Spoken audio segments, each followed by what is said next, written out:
I am Micah, 34 years old, living and working in Miami, Florida. Every day I wake up at 4 a.m. when the sky is still pitch black to catch the bus to the construction site. The sound of drills, the smell of concrete, and the dust have become part of my life. I have no wife, no children, and no time for dreams. My life revolves around work, supporting my family in a cramped rented room I share with 2 other workers. But deep down, I carry a longing to be truly seen as family. I grew up in a middle-class family in Coral Gables, a suburb of Miami. My adoptive parents, the Thompsons, took me in from an orphanage when I was just a newborn.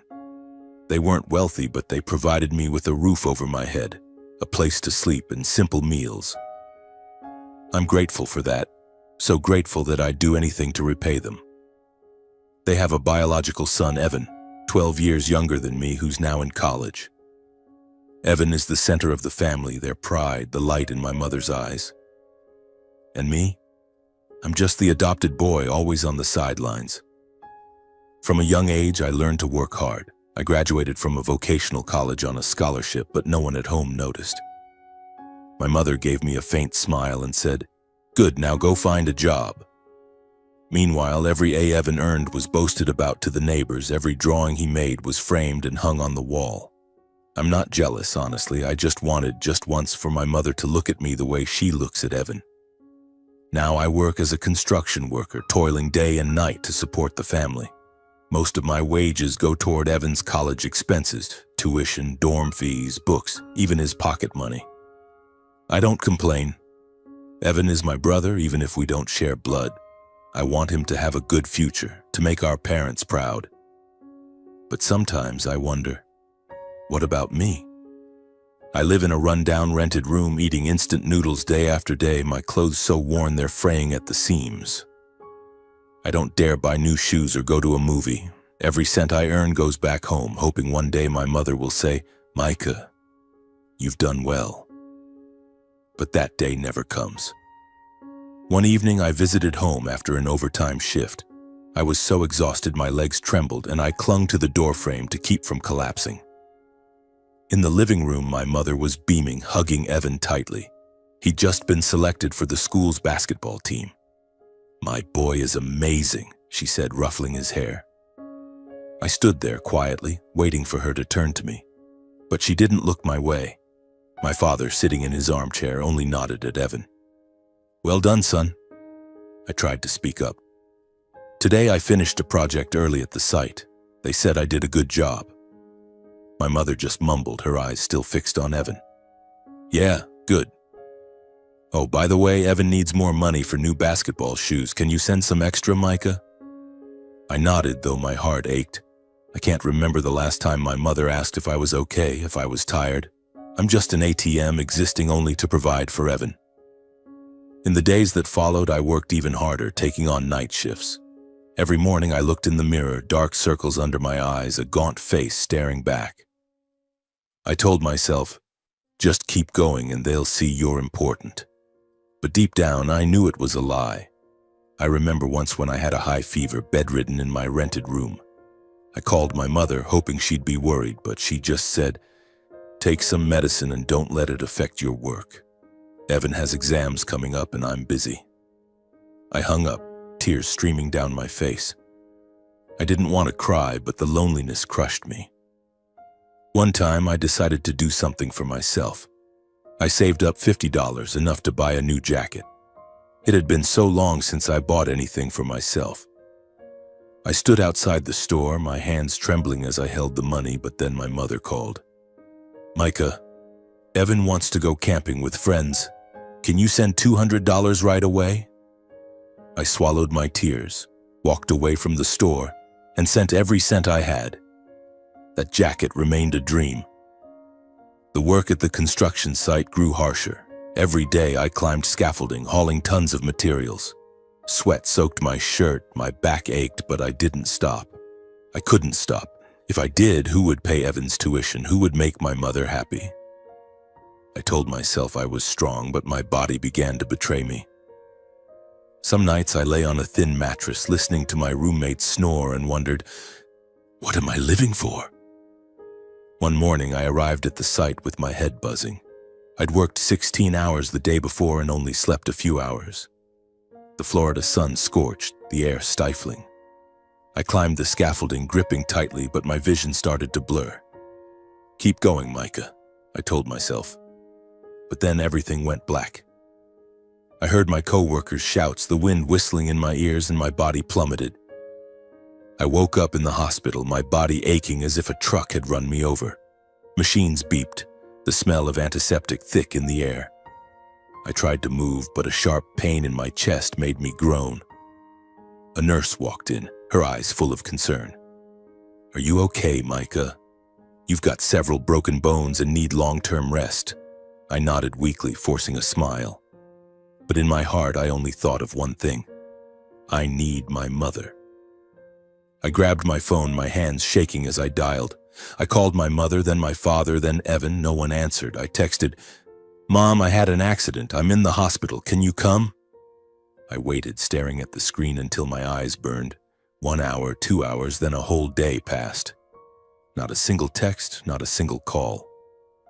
I lay there alone in the sterile white room, listening to the nurse's footsteps in the hallway. My heart felt crushed. They knew I was here, but they didn't come. On the second day, the nurse came in, her face apologetic. "Micah, I contacted your family. They said they're busy." I looked at her, trying to keep my voice steady. "Busy with what?" She hesitated. "They said your brother is upset because he failed a course. They're throwing a party to cheer him up." I closed my eyes, tears spilling over. A party? They chose a party for Evan while I lay here, bones broken, heart shattered. I don't know how to feel. Angry, hurt, or just empty? I've sacrificed everything, my health, my dreams, my self-respect, to provide for my family, but to them I'm nothing. I'm just an outsider, a tool to serve Evan. I gripped the bedsheet, trying to stifle my sobs. But deep inside, a fire began to burn. I don't want to live like this anymore. Every morning I woke up in the hospital with aching pain coursing through my body. The broken bones reminded me of the fall from the scaffolding, but the pain in my heart was far worse. I still checked my phone, hoping for a message from my mother, my father, or even Evan. But the screen remained empty. I told myself they were busy, that they'd come eventually. But deep down, I knew the truth. I didn't matter to them. After 2 weeks, the doctor discharged me. They said I'd need to rest for months, maybe a year, before fully recovering. "No more heavy lifting, Micah," the doctor warned. "You need to take care of yourself." I nodded, but my heart was heavy. Construction work was my lifeline, the way I provided for my family. If I couldn't work, how would I send money for Evan? How would I earn my mother's proud gaze? I left the hospital with a few old clothes and a bag of medication. No one came to pick me up. I took the bus back to my rented room, each jolt on the road making me grit my teeth in pain. The cramped room was the same, musty smell, the creaky hum of the fan. My 2 roommates, Juan and Carlos, asked a few questions. "You okay, Micah? Heard you took a bad fall?" I gave a weak smile. "I'm fine, thanks." But I wasn't fine. I felt like a drifting boat with no shore in sight. I called the construction company, hoping they'd hold my spot. But the manager's voice was cold over the phone. "Micah, you're out too long. The company can't wait. Sorry, we had to find someone else." I hung up, my hands trembling, jobless. I'd worked for them for years, taking overtime, never complaining. But one accident, and I was discarded like a broken tool. I had no choice but to go back to my parents' house. I didn't want to, honestly, but I needed a place to recover, needed some comfort. I pictured my mother hugging me, saying, "Rest, I'll take care of things." I imagined my father patting my shoulder, saying, "It'll be okay." I needed that belief, even just a sliver, to keep going. That weekend, I returned to my childhood home in Coral Gables. My heart pounded as I stood at the door. The house was the same, white picket fence, my mother's carefully tended garden. I knocked, each tap like a plea. My mother opened the door, her eyes flickering with surprise, then irritation. "Micah, why are you here without telling us?" I tried to smile despite the stabbing pain in my ribs. I had an accident, Mom. The construction company replaced me, so I wanted to stay with you and Dad for a while. She sighed, opening the door to let me in. Fine, come in, but don't make noise. Evan's studying. I nodded, stepping into the living room. Everything was familiar. Evan's photo on the wall, his basketball trophies on the shelf. Nothing related to me. I'd never noticed it before, but now it felt like a slap in the face. My father was in his armchair reading the newspaper. He looked up, frowning. Micah, how'd you manage to get into an accident? Working carelessly? I swallowed hard, trying to explain. I was exhausted, Dad. Too many hours. But he cut me off. Exhausted? Men have to endure. Now you've lost your job. What's your plan? I stood there, silent, feeling like a scolded child. They let me sleep in the old storage room filled with cardboard boxes and clutter. My mother handed me a thin blanket. Sleep here for now. Don't ask for more, we don't have space. I nodded, though my heart stung. I'd sent thousands of dollars to this family, but now I was only worth a cold corner of the storage room.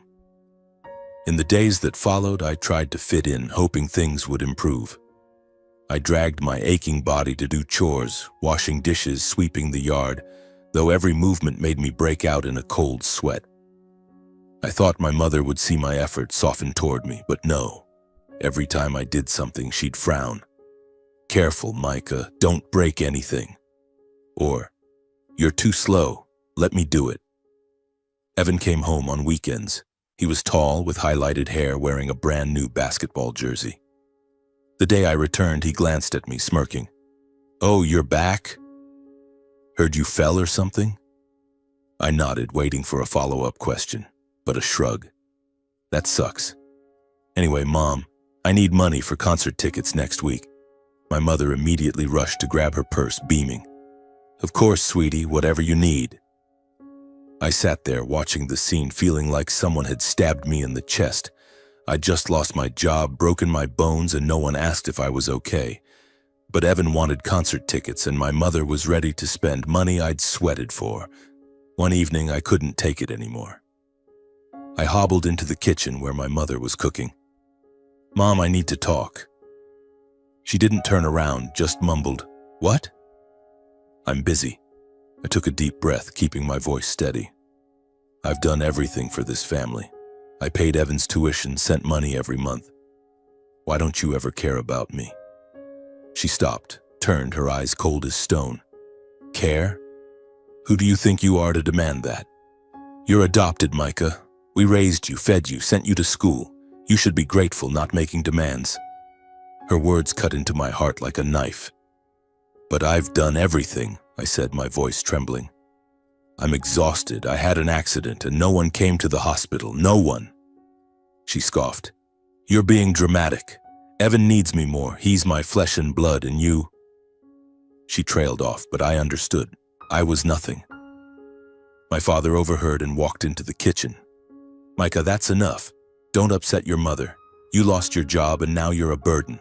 If you want to stay here, find a new job and keep sending money.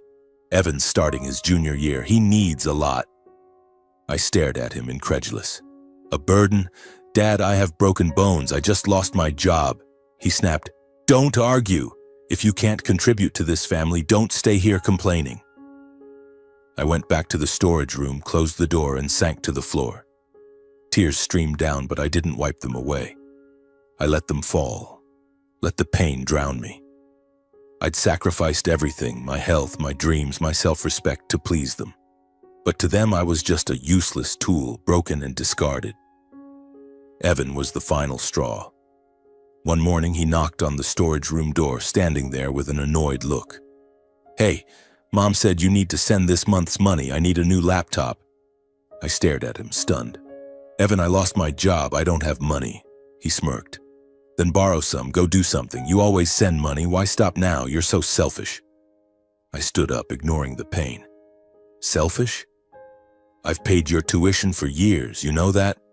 I lived in a dump so you could have a nice dorm. He shrugged. That's your job? You're adopted. If you don't help, who will? I couldn't speak anymore.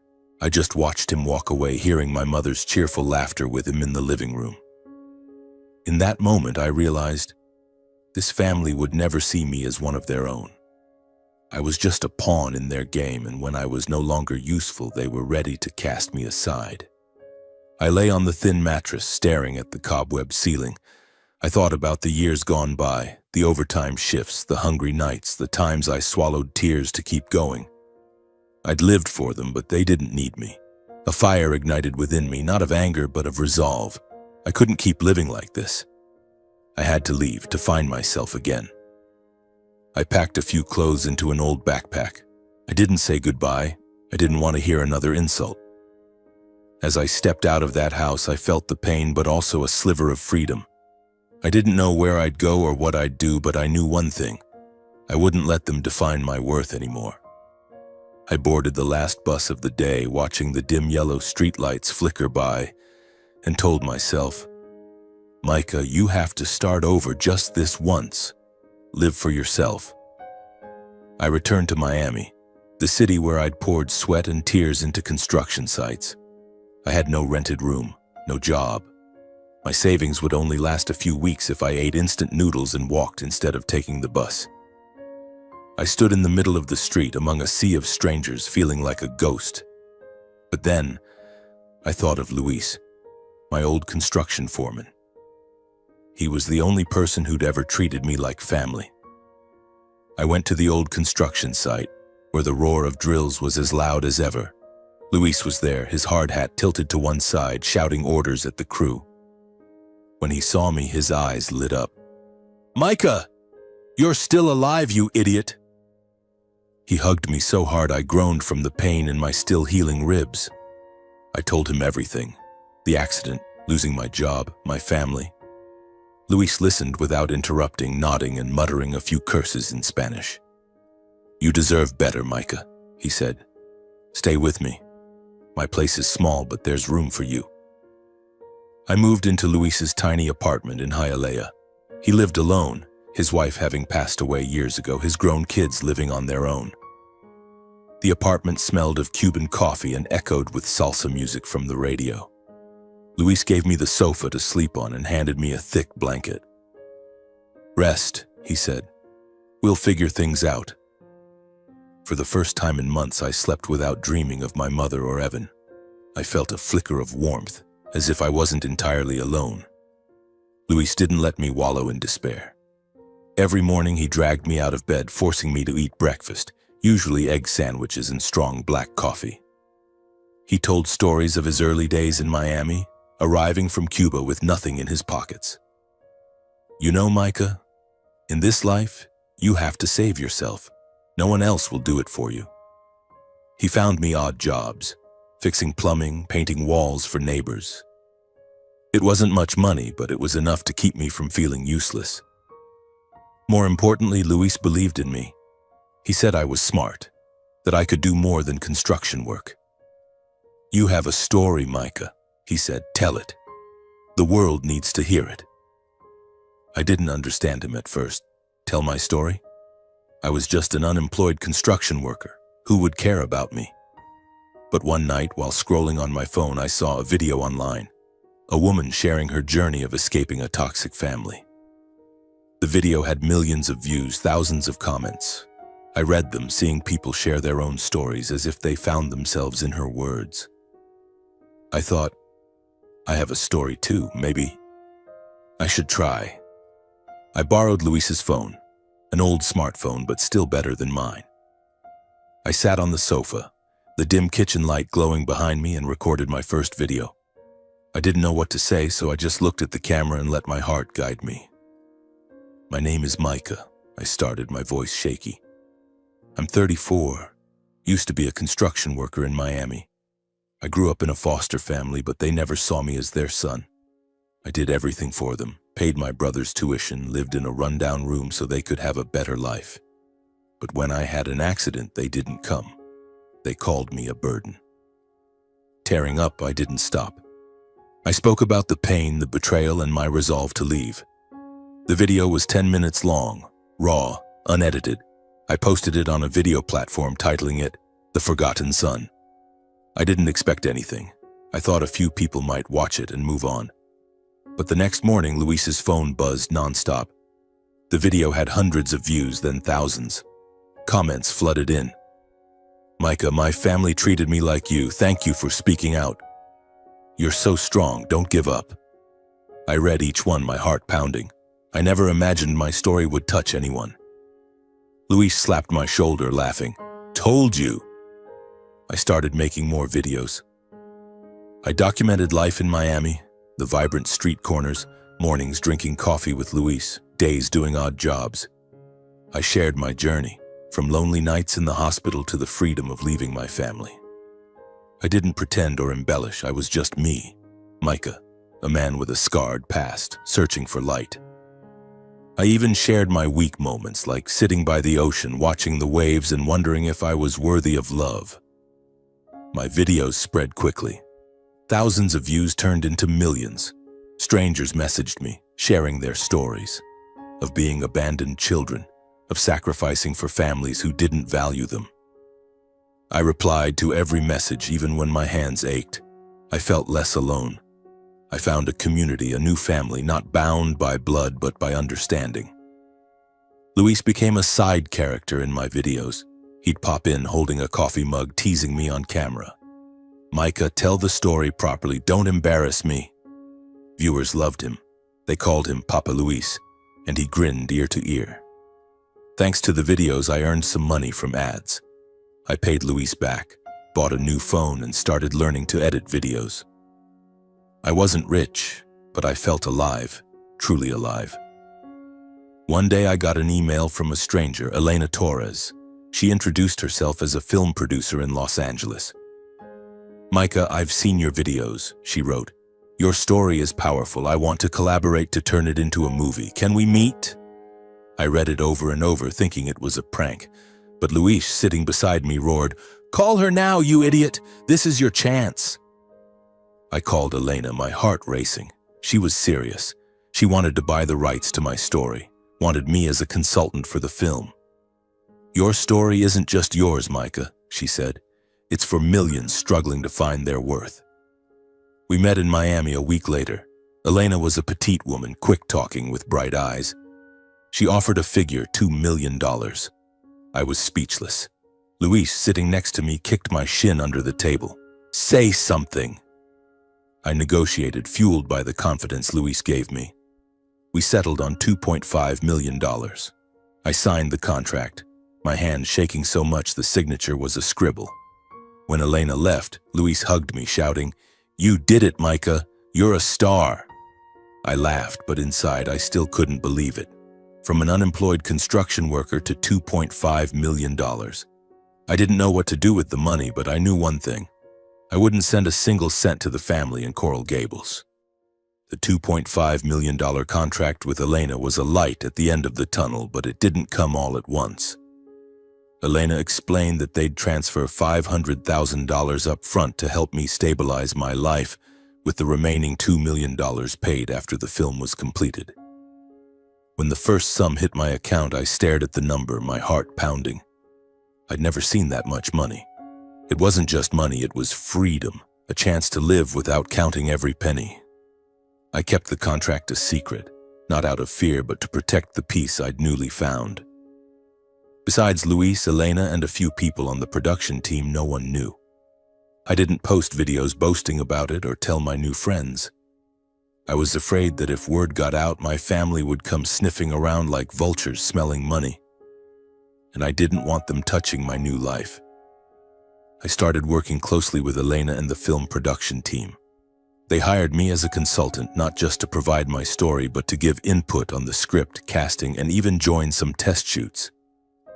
I knew nothing about filmmaking, but Elena was patient. "Micah, you're the soul of this movie," she said. "No one can tell this story better than you." I visited the set, saw my name on a consultant's chair, and for the first time I felt proud. I wasn't just a victim of my past, I was creating something meaningful. I suggested small details, like a scene of an exhausted construction worker eating instant noodles in a rundown room, or the cold stare of an adoptive mother when her son begs for care. Each suggestion was a piece of my heart, and the team valued it. The $500,000 helped me settle. I paid Luis back, though he brushed it off. "Call it a gift, Papa Luis," I laughed, pressing the money into his hand. I moved into a small apartment near the beach. Not fancy, but mine. Every morning I woke to the sound of waves and felt freedom. I enrolled in a project management course, a field that didn't demand the physical toll of construction. I learned slowly, stumbling over new terms, but each step forward made me proud. I was no longer the exhausted construction worker. I was Micah, rebuilding his life. News about the film started to leak.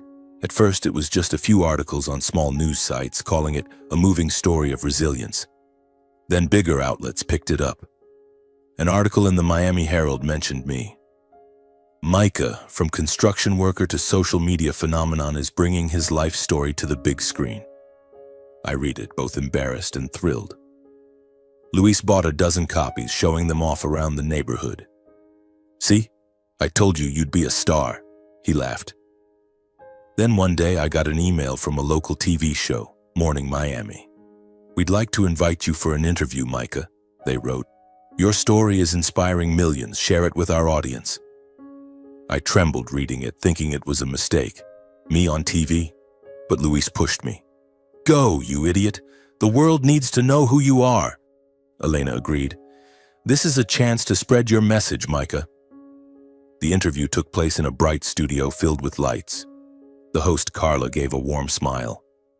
"Micah, you've gone from a construction worker to a social media phenomenon and now a consultant for a major film. What kept you going?" I took a deep breath and told my story. From grueling days at the construction site, the scaffolding accident, my adoptive family's indifference, to my journey of rediscovering myself. I spoke about Luis, Elena, and the upcoming film. "I used to think I needed my family to feel worthy," I said, my voice shaking as I recalled the past. "But I learned my worth doesn't depend on them. I chose to live for myself." Carla nodded, her eyes glistening. When the show ended, she hugged me. "You're truly special, Micah." The interview aired and my phone exploded with messages from viewers. "Micah, thank you for speaking for us. You gave me the courage to live for myself." I smiled, but then I realized if strangers saw the interview, my family would too. And just as I feared, they came looking. A week after the interview, my mother texted me. "Micah, my son, I'm sorry for everything. Let's meet and talk. I miss you." I gave a bitter smile. Did she miss me or my money? Evan was more shameless. "Bro, heard you're making bank? Lend me some cash for a car, I'll pay you back." My father was curt. "Micah, come home. The family needs to talk." Not one asked if I was okay, if I'd survived those lonely months. I gripped my phone, reading each message, feeling like a knife was twisting in my chest. I told Luis. He roared, slamming the table. "Don't be stupid, Micah. They treated you like garbage and now they're pretending to apologize for money. Don't meet them." But I hesitated. A part of me, the weak part craving family, still wanted to believe they'd changed. I agreed to meet, but not in Coral Gables. I chose a crowded cafe in downtown Miami where I could leave if things turned sour. On the day of the meeting, I arrived early, sitting in a corner, clutching my coffee. My mother walked in wearing a floral dress, hair pinned up like she was going to a party. My father followed, his gait heavy. Evan came last, earbuds dangling, eyes glued to his phone. They sat down and my mother started right away. "Micah, my son, I'm so glad you're okay." Her voice was sweet, but her eyes were cold. I nodded, waiting. My father got to the point. "Heard you signed a film deal. $500,000 up front, right? The family's struggling. Can you help?" I swallowed hard, trying to stay calm. "Struggling? How?" "I sent money for years. Evan's tuition, house bills, everything." My mother cut in, her voice shrill. "But you have money now, Micah. You can't be selfish. Evan needs a new car for school, the house needs a new roof, I need medication." Evan chimed in, not looking up. "Yeah, just share some cash. I need to pay off my credit card." I looked at them one by one. Not one asked about the accident, the nights I spent alone in the hospital, or losing my job. They only saw me as a wallet. I took a deep breath, speaking slowly. I don't owe this family anything anymore. I've paid enough with my sweat, my health, my heart. Now I want to live for myself. My mother froze, then shrieked. How dare you say that? I raised you, fed you, sent you to school. You're ungrateful. My father slammed the table, his voice sharp. Micah, if you won't help, don't call us family. Evan smirked. Thought you were hot stuff making a movie? Without family, you're nothing. I stood, my heart pounding. If this is family, I don't need it. I turned and walked out, leaving my mother's shouts behind. You'll regret this, Micah. I returned to Luis's, trembling with anger and pain. I told him everything and he hugged me. You did the right thing. They don't deserve you. That night I couldn't sleep. I thought about the years of sacrifice, the insults, and realized I couldn't let them drag me down. I had to live for myself no matter how scary it was. A year has passed since I signed the contract with Elena, and my life now feels like a dream I never dared to dream. The film, titled The Forgotten Son, officially premiered in theaters nationwide. I still remember the premiere night in Miami, sitting in the theater, my heart pounding. The screen lit up, and my story, the exhausting days at the construction site, the pain in the hospital, the betrayal of my family, unfolded frame by frame. I didn't cry, but my hands gripped the seat tightly. When the words, based on the true story of Micah, appeared, the entire theater erupted in applause. Luis, sitting beside me, nudged my shoulder. You did it, Star! The film was a success beyond expectations.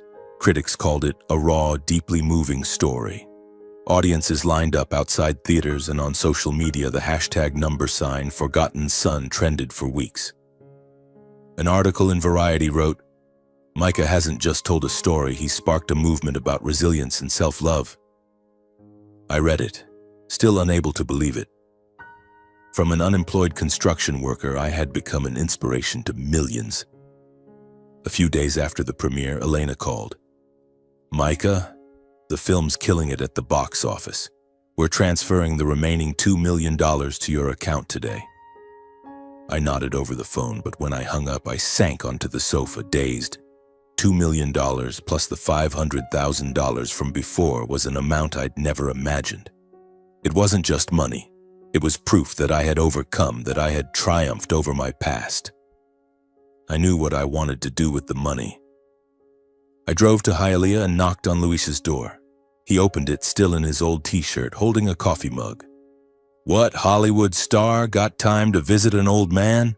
He teased. I laughed, pulling him to sit down. Luis, I want you to retire. I'll take care of you. He frowned, waving me off. What nonsense. I'm still strong, I can work. But I was firm. You saved me, Luis. Now let me take care of you. I'm buying a new house and you're moving in with me, okay? Luis grumbled, but I saw his eyes well up. I found a small beachfront villa in Miami, not extravagant but spacious enough for both of us to live comfortably. The house had a balcony overlooking the ocean where I could hear the waves every morning. I convinced Luis to move in, and after weeks of grumbling, he agreed. Fine, but I'm still making coffee every morning, got it? He said, and I burst out laughing. Seeing him sit in an armchair, reading the newspaper by the window, I felt a weight lift off my chest. Luis wasn't just my old foreman, he was family, the father I chose. I kept making videos not for fame, but to document my new life. I shared simple moments. Luis teaching me to cook Cuban dishes, morning runs along the beach, or sitting on the balcony writing reflections on my project management course. I stopped mentioning the past. My adoptive family, Coral Gables, the insults, they were all left behind, like a nightmare that had faded. I didn't need to talk about them to heal. I healed by living authentically as myself.